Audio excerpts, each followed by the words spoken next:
Hi, I'm Jin, and I'm the director for Long Live the Jester.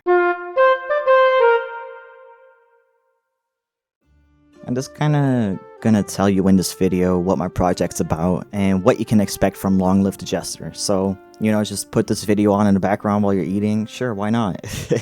Long Live the Jester is a 10-episode animated series, and it's set in 1705 in the Caribbean, and it features pirates. It's a very character-driven series. It's comedic, it's got some adventure in it, it's got queer slow burn, although that kind of takes a backseat for a long while. The story follows the two main characters. You've got Lucius and Jester. Jester ends up on a pirate ship as the only outcast, and he has trouble adjusting to the maritime setting that he suddenly ended up in. He knows exactly who he is, but the things he used to be revered for are suddenly a burden to connect with these guys that appreciate hard work over jokes and dancing. He's also completely smitten with Captain Lucius, and that's probably the most entertaining thing to the crew about Jester, because Lucius is not somebody who's ever been swayed by someone else's advances. So you got Jester, who wants to fit in, but not at the expense of needing to change. To someone who's had the world at his feet, suddenly dive into a completely alien existence is bound to create chaos. Despite that, he dives in headfirst. So since it's character driven, let's talk about them first. You've got Jester. He's the main character and the chaos magnet. But Jester is the outcast in this situation. Obviously, he's not of this world. He doesn't really belong here. But is he still gonna grin and bear it and make the best of a situation? Yeah, absolutely. But even though he comes in flashing colors with that pink motley, he's got an outspoken attitude, Jester is actually kind of genuine despite all that. He's not one to hold up a mask, and he's at his most genuine when he gets to be his vibrant self. And to a crew of rugged pirates, that's a little bit confusing. So yeah, he's a true enigma to the crew, and especially Captain Lucius, our next main character. Captain Lucius, tortured soul. Captain Lucius is kind of like a brick wall that Jester's desperately trying to chisel away at. I thought your type was fictional. While Jester's really forward with his romantic advances, Lucius has no issue shutting that down. He's got a ship to run, what are you gonna do? You can kind of tell that he's been doing things according to his own ledger for a really long time. So having somebody who doesn't follow social code and has no filter is like throwing a wrench in a machine. And that's kind of where their conflict lies. They're constantly trying to understand one another. At the same time, Lucius is not a flat character. He's very opportunistic, and he's a little bit confusing to figure out sometimes, because depending on the situation, his motivations change. Of course, besides the main characters, you got the crew. My goal with these characters is very intentional. They come from completely different worlds. They're pirates, they're criminals, and they left their life behind to sail the sea. And on a side note, there's a little bit of context here. But Lucius, he built himself a bit of a reputation that he didn't ask for. And even though he doesn't really want to carry that kind of reputation, it drew in a lot of people who were like-minded. And if you had a solid set of skills on you, you were now part of the crew. You got a good basis for friendship or shared experience, basically. Despite this doesn't mean they're all kikiing. You gotta still earn your spot to be liked and respected on the ship. Respect is not something that comes for free. The most important side character is definitely Quartermaster William. The Quartermaster on Lucius' ship is definitely on par with him, so he's just as important on the ship. He's pragmatic, he's also just a little bit pissed about the world, saying it lightly. But William is actually a lot more compassionate with his leadership and his guidance. Like, yeah, he'll hammer on you if you're doing something wrong, but he'll also tell you what to do better next time. And you got a whole crew of characters that have relationships already established that Jester has no idea. He just kind of is thrown in the mix, and he's got to navigate all those relationships. The ship, however, is just a little taste of what's coming, because once he gets on land, that's where the real challenge starts. So listen, it's not like Jester's an idiot or anything. He's not naive either. He's just really driven to connect with other people. So yeah, that means running into hostile gangs, that means having to escape animals that really want to eat you, creepy merchants who wouldn't hesitate to sell his skin, and all that. All those colorful kind of characters, you know. You get to see what the world was like in 1705, socially, class-wise. A maritime world like it was in 1705 is just not easily treaded, especially if you don't even know how to act or how to be. It becomes difficult because you stand out like a red flag. And as soon as somebody takes notice, I mean, you'd rather not have people take notice, because you're just inviting more trouble than it's worth. But at the same time, Jester's just not a person you can easily ignore. There's also been a lot of going back and forth about the realism of the story, because it takes place in 1705, and this is at the height of colonial era. Pirate media is incredibly flexible, and if you're a fan too, then you probably heard of Our Flag Means Death, and Black Sails, and you know, everybody knows about Pirates of the Caribbean. And there's something really special about pirates, because it's up to the creators to decide how romanticized or how realistic the media will be. You know, are you gonna show the ugly underbelly, or are you gonna have, you know, swashbuckling adventures? Personally, I don't really take an issue with the romanticization of pirates in media, but I'm not really drawn that much to the fantasy aspect anymore. I'm more drawn to the gritty, realistic maritime world, because I'm just a history nerd and I just love researching the raw history and all of the ugly things that it brings with it. Does that show in my media? Well, Long Live the Jester is still really lighthearted. It's kind of a tightrope for me to walk on what I show and what I don't show. For example, there's no seaside battles with a dozen cannons on board, and there's gonna be no chest of gold that you find for loot. But on the other hand, there's also nobody dying of tropical disease or STDs, and there's nobody vomiting blood, there's no on-screen violence. Not for censorship's sake, but it didn't benefit the story that I was telling, so therefore I just didn't. A lot of it will be done through visual storytelling. I also try to get people with heavy accents, which is kind of awkward for me to recruit for, but because it's a historical setting and they all speak a baseline English, I do want them to carry the accents because I've got a motley crew, and they've all got their origins that are really fresh, usually first gen. So that's why it's important for me to actually have all those details line up correctly. And I hope nobody really faults me for that, because I know that it can come across as very stereotypical, but I do it with intent. I'm just doing my best with what I've got as well, because I'm working with very little budget. But coming back to genre a little bit, you know, you still got all the telltale signs of like fun pirate media. You've got brotherhood, you've got gambling, you know, you've got sharing a small room with 24 other people. You know, got sailing on the Atlantic. You've got a whole crew of people just pestering their pirate captain a little bit. You know, what's not to love? So about the visual medium, because I advertise as an animated series, but it's unfortunately not really that. It's going to be more of a comic format with key post to key post animation. Because I am just one person, I'm trying to finish this as well with just the manpower of one person. And that's why I'm trying to focus more on illustrative styles, something that really captivates so you can still want to watch it, and because it's character driven, have good voice acting and good drawings. It won't be too technologically advanced, because I'm not the right kind of person to really get frustrated over technical issues in Blender. You know, Clip Studio Paint already drives me up the wall. I do use 3D a lot for my layouts, because I don't have a great spatial mind, so I really need that just to imagine, oh, okay, it's gonna look like this in this angle, and it's just making things a little bit more streamlined for me, especially in storyboarding. For example, I got a ship model that I've been working on for a couple of weeks.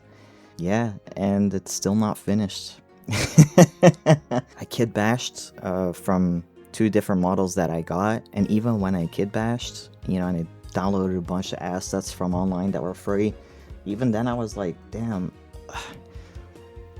that's not how I need it though. Like, you know, I had to model a lot of things by hand, but I'm at a point right now where I'm like, okay, I can make storyboards with this, that's all I need. If I can just get through this phase, then maybe I can work on visually fine-tuning all those environments the way that I want them to look in the end. The character designs as well, they're kind of a blend of idealized and suiting the story. While yes, I have a huge variety in bodies, they are idealized, I can't lie. Like, I just want them fun to draw, good to look at. But their clothing is very sober, at least I like to think so. You can tell that these characters, they really are here to work. They're working, they be plundering, but mostly they been working. I've also had my hand in designing a few props. I actually love making props, yeah. And some of these design props do need a 3D model as well. Because imagine drawing a tricorn in different angles. See, maybe you're different, but I'm not. I don't know how to do that without a 3D model. I need to know how that looks in every single angle. So how did I get to making this story? So I've been working on this story for quite a few months now. I have this story called Fool's Ghost, which actually focuses more on Lucius and the penal laws that are happening in 1705 in Ireland. It's a much grittier story. Long Live the Jester is actually a spin-off from that story, which is much more lighthearted. It focuses more on the comedy, and it also just has a little bit of fun with queer storytelling.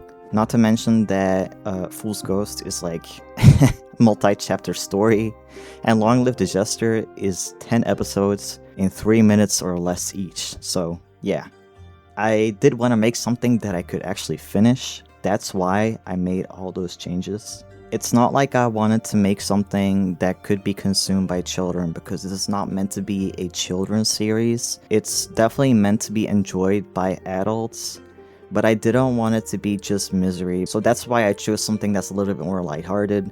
Yeah, and I think the comedy helps elevate the character-driven elements more. When I say that I'm making this show on my own as a director, that's not really true.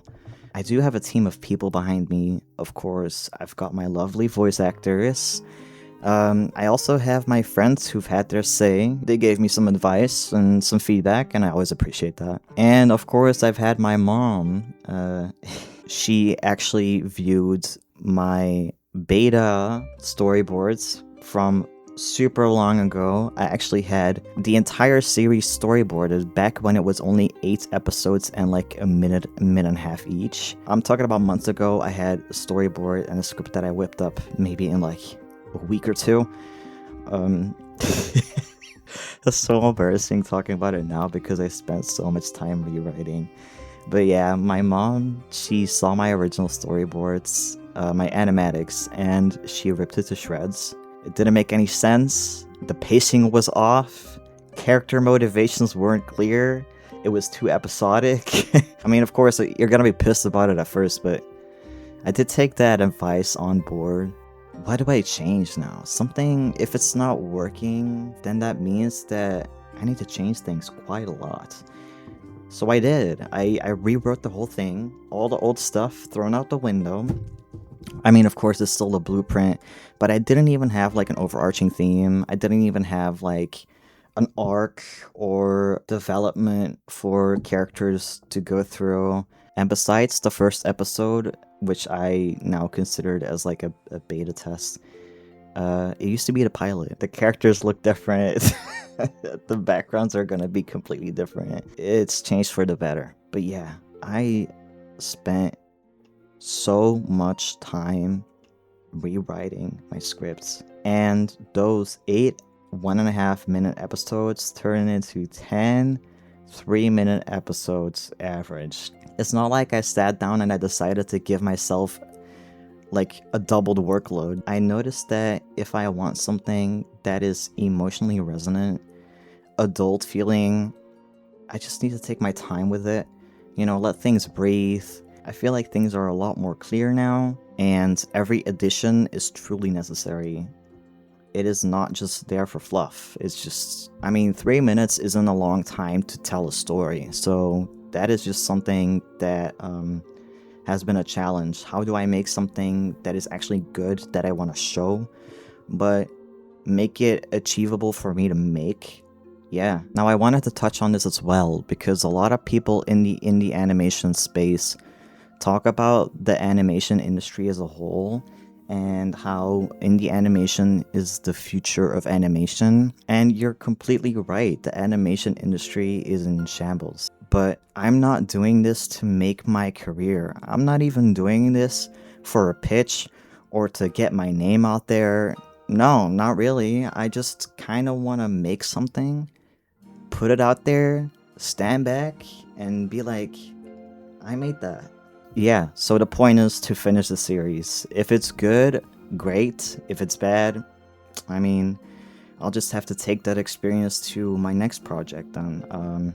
Really, if I can just get a handful of people to watch it, and if I can just finish this, I'll be happy. Like, I'll be so proud of myself. Well, right now, most of my energy goes to my storyboarding. It's just a lot of quick drawing that takes a little bit of brain work. I noticed that I finish an episode every month and a half, which, yeah, I know, it's a long time for just storyboards, but at least it means that I'm still working on it. I would love to just finish up the storyboard so I can pass it over to my voice actors. Visual development is kind of taking a backseat right now, which might not be obvious to other people why I'm doing storyboarding before I do visual development. It's because I already have a proper blueprint of visual development going. It's just that I don't really know how I'm going to execute backgrounds, fine-tuning of character designs. I'm gonna have to do that. But technically, I already have everything I need to storyboard. A few weeks after voice actor hunting through casting call, I saw a post on the indie animation subreddits about why you shouldn't get voice actors until it's absolutely necessary. And I was like, oh shit. I fell for this. I hire voice actors a little too early in the project, and I feel a little shitty for roping them in this early when I could have just waited till the end to have voice actors. Trust me, they're really good voice actors and I'm really happy to have them, but I also feel really bad having to make them wait for me to actually finish something so they can start working. And that's definitely a beginner mistake. So yeah, I made that's a total blunder on my part. So once storyboarding is done, I'm definitely gonna focus on visual development. My character designs need some adjustments. I need production shots. If you don't know what production shots are, those are like fake screenshots. They're supposed to showcase the final look of the series. I'd like my world to feel tangible, gritty, true to reality, but still kind of popping out at you. At the end of the day, when it comes to visual development, I am gonna push myself. At the same time, I know what I can, I know what I can't do, and I just gotta be content with where I am skill-wise, because I'm not gonna suddenly improve hugely while I'm trying to focus on finishing a project.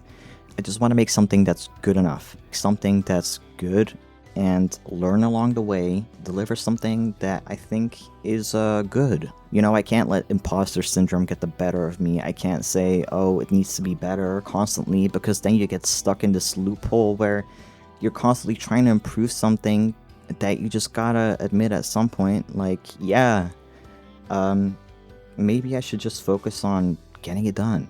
That said, updates are coming. I'd like to finish my storyboards, which are gonna take a while. I would still like to make videos about characters, going more in depth about who they are without giving too much of the story away. When I make these videos, they're not going to be at the detriment of me working on the actual project. So yeah, if you're interested in the project, YouTube is the main place where I upload, so feel free to subscribe. Yeah, thanks for sticking by and watching this video. Hopefully I'll see you all again soon.